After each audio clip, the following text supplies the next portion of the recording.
We are once again continuing with the highest rated episodes of each Digimon series, but this time we are focusing on the final 5 of the series, which includes Beat Break, which is the newest series within Digimon. But first, don't forget to like and subscribe, as I come out with videos every Friday, and let's get into it. Digimon Fusion Clash in the Clouds 8.5. This series was revealed in the June 2010 issue of V-Jump magazine, which included the name of the series along with a brief description of the series and its main characters.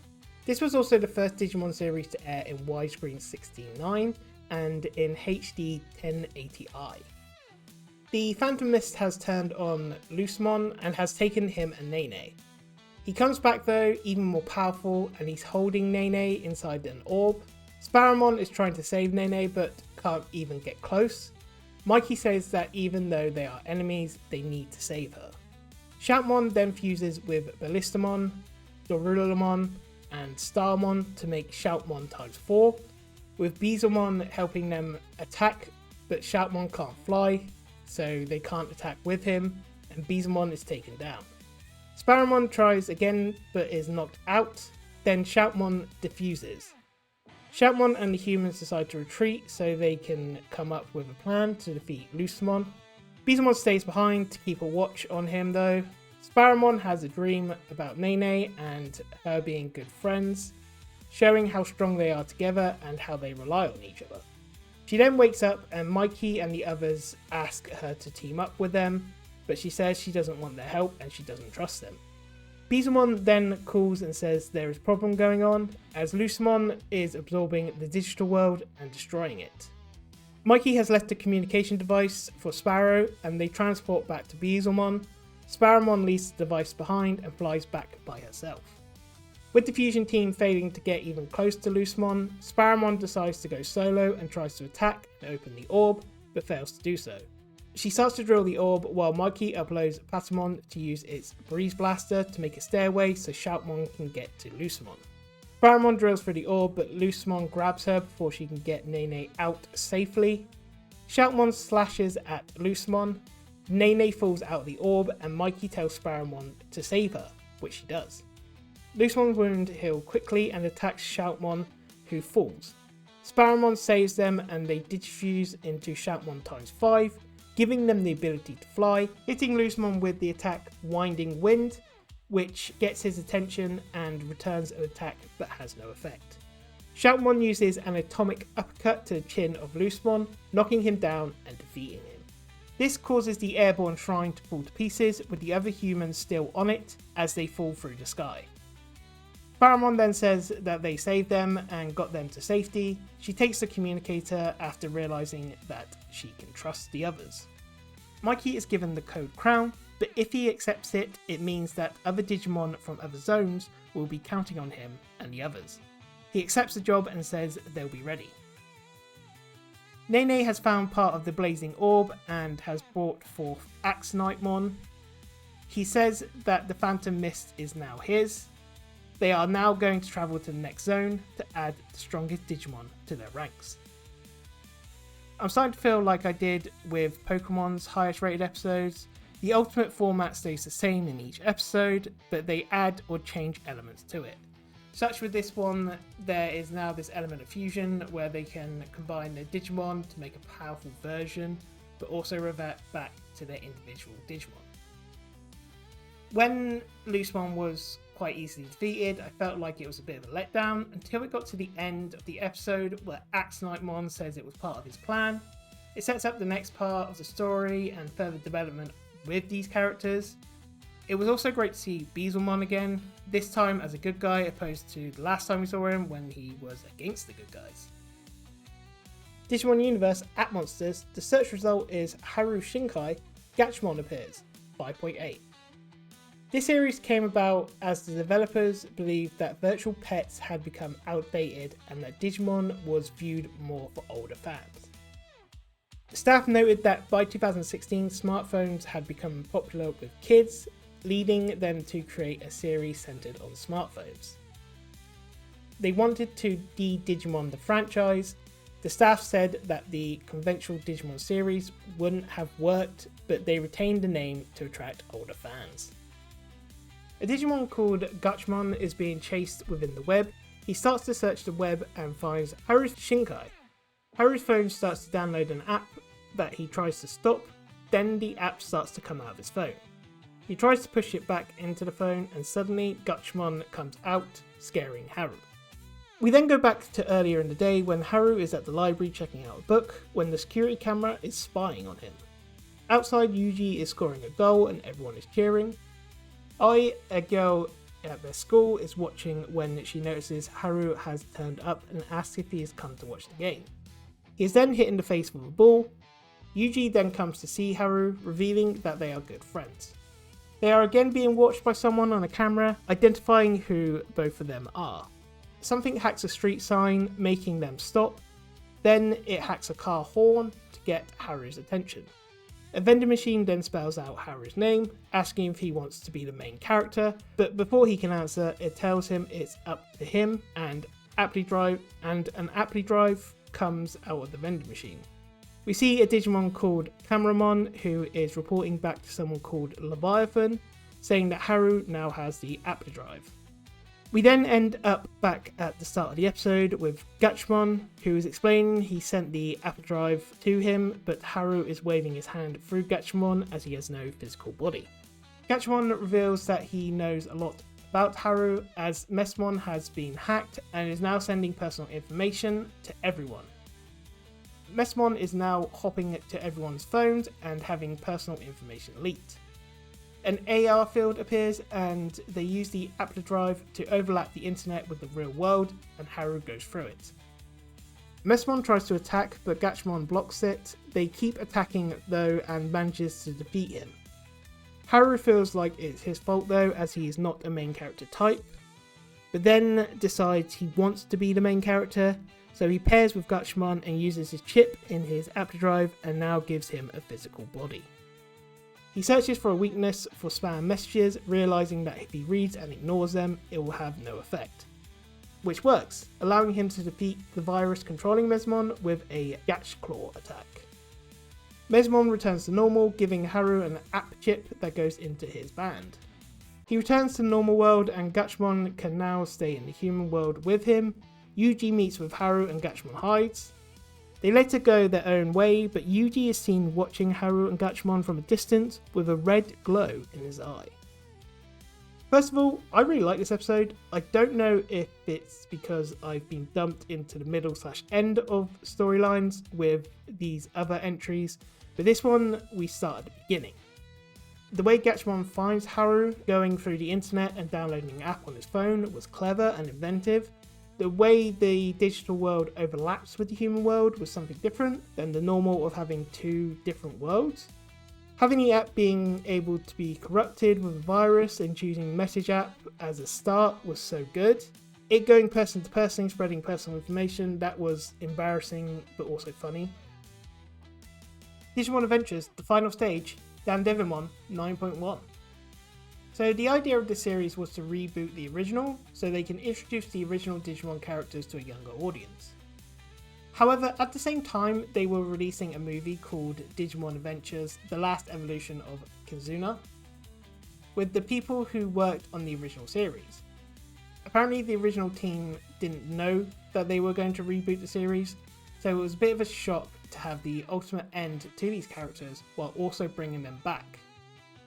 Everyone is retreating as the Omega Digimon Dandevimon rises. Matt and Tai then run towards Dandevimon with their Digimon picking them up, and they try to attack but to no avail. They start to dodge Dandevimon's attacks when Tai pushes Matt off Greymon as they are caught. Wergarurumon catches Matt before he hits the ground. Greymon and Tai escape but are badly hurt. Wergarurumon is trying to attack but can't cause any damage. Even a close-up Wolf Claw attack does nothing, and Dandevimon catches them and fires an attack at point-blank range, knocking them out and throwing them to the ground, causing Wergarurumon to devolve back into Gabumon. TK is running to his brother and Tai is trying to stop him. Dandevimon charges an attack. He throws it at TK and Tuckamon saves him with a protective barrier, but Dandevimon starts to attack the barrier. Tai and Metal Greymon start to rage and launches an attack at Dandevimon, slicing the arms off him. Dandevimon grabs Metal Greymon, and when he's close he uses a close blast attack and is sent backwards. Tai and Metal Greymon are separated and Dandevimon eats Tai, causing Metal Greymon to lose control and change into Machine Draymon. Machine Draymon pins Dandevimon down, biting him and then ripping his wings off. Dandevimon gets the upper hand again, this time ripping Machine Draymon's tail off. Tokamon has had enough, so he confronts Machine Draymon in his mind as Angemon and tells him to feel for Tai and realises he is still alive. Agumon then comes through mentally, allowing Machine Draymon to digivolve into War Greymon. He then instantly lands an attack on Dandevimon, obliterating him and rescuing Tai. He reverts back to Agumon and Tokamon digivolves into Patamon. They then run to Tai and Agumon, but the ground starts to shake. I like the idea of this rebooting to a new audience, but on the other hand, we still have the original, so did it need to be rebooted? Especially when they also released the film that bookended the series at the same time. But I'd like to know what you think. Digimon Ghost Game Executioner 9.0. Announced in 2021 at Bandai's DigiFest, it was said that Ghost Game is going to be the franchise's first horror-themed entry to the series. To make it more scary but keep the lore of Digimon, they relied on Japanese folklore of poltergeists by having ghost holographic Digimon. We start this episode where there is a hologram ghost of Gorillamon eating when a red dot laser is on him when a knife hits him and kills him. Mysterious Digimon in the shadows says 992. Monotamon is showing a recording of Salamandermon killed the same way as Gorillamon was. They replay the video and hear someone breathing. They say that there is an urban legend in the digital world of an executioner who kills Digimon. They then hear him say 995 and they think is the number of Digimon he has killed. The executioner then kills a Flymon, making it 996. Two ghost Monodramon are eating on a bench when they are both killed, making it 999. The executioner is now stalking Jellymon. He throws a knife at her, but she has phased through a window and it smashes, saving her. She is then pulled to safety by Angoramon. The executioner then keeps throwing knives at everyone. Buckamon realises that the Digimon who is executing everyone is called Seal's Drailmon. It is said that only one can pass the Selection D, a special selection test that screens through 100 Commander Draymon and can digivolve to Seal's Drailmon. Hero sees the dot on Gammamon. A knife is going to hit him when Buckamon takes the knife hit and dies, making Buckamon the 1000th kill. Gammamon gets angry and digivolves into Gullus Gammamon and attacks Sealdramon and wants to know what his orders were. He just says it was a killing spree and it was about the numbers. Gullus Gammamon uses Dead End Skewer to kill Sealdramon, then starts to make rifts in space to try and return to the human world. Jellymon digivolves into Tesla Jellymon and is joined by Angoramon to try and stop Gullus Gammamon, but doesn't work. Gullus Gammon threatens them and launches an attack, but Hero steps between them and Gullus Gammon drops to the ground, reverting back to Gammamon. He starts to cry about Buckamon, but they explain Buckamon has come back as an egg and will be reborn, but he won't be the same. In the background, a dark Agumon is watching them from a distance. Gammamon doesn't remember anything about being Gullus Gammon, and in a flashback, Buckamon says this group can be the bridge between Digimon and the human world, and that's where the episode ends. If you don't know, I'm a big horror fan, so when I read that this is meant to be a darker version of Digimon, I was excited for it. It really didn't disappoint either, and you can feel the tonal shift. The Executioner being this killer because he wanted just the numbers was something different, and unlike the other bad guys of the series before, There was no real clear motive or anything behind it, he just wanted the numbers. Digimon Beat Break, A True Friend, 9.2. Producer Nobuharu Takada stated Digimon Beat Break is aimed at an older audience, opposed to the other series that was aimed at a younger audience. His reasoning was that younger people like to watch shows aimed at older audiences, so they will probably watch it anyway. He also remarked that Fuji TV needed to fill a 9 AM time slot, so he suggested a new Digimon series, and they accepted.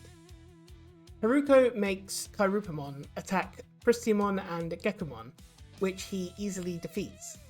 Meanwhile, Sunny Yamada is holding down Makoto, making him watch his Digimon attack his friends. Haruko and her dad then leave, stealing Kairupamon.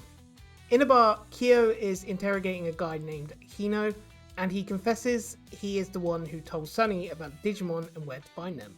He also tells him about the person who is going to buy the Digimon from Sunny, but doesn't know their real name, but tells him where the transaction is going to take place. Reina, Tomoro and Makoto are talking when Makoto walks away from the group. Reina then gets a phone call from Kaio, informing her that Kairupamon is going to be sold off and he's going to save them. Haruko is sleeping and has a dream about the time her mother left her, but Shademon is infecting her nightmares and she wakes up. Kyo has snuck into where the deal was happening, just as the buyer turns up. Sunny has 3 gold Numons captured, but the buyer wants all 3, but only if Kairupamon is included. Haruko doesn't want to give Kairupamon up though, as she wants to keep it for herself, but her dad tells her no. Kaio and Kumon then reveal themselves and tells them that none of the Digimon are for sale. The bad guys then pull guns on them. Gekomon bursts through a window and knocks the gun out of their hands. He is then followed by Tomoro, Reina and a Wolfmon. Gekomon tries to rescue Kairupamon, but is stopped by Shademon, who possesses him and turns on Tomoro. Wolfmon tries the same, but is also possessed and turns on Reina. Haruko runs away, but is confronted by Makoto, who says Kairupamon is his and always will be his.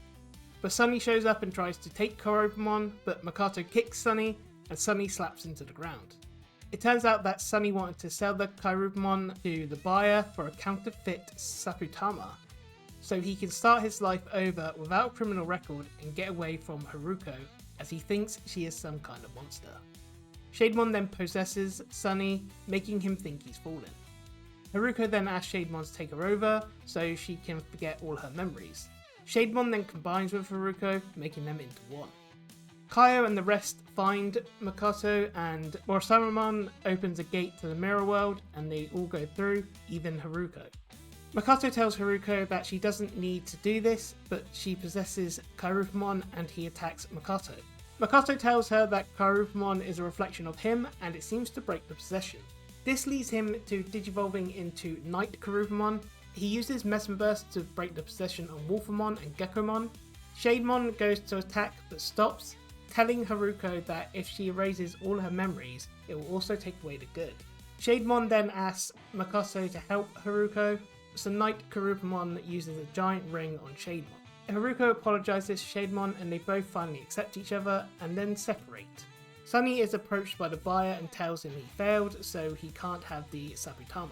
He tries to steal it from her but falls when running. The buyer then shoots the device, breaking it.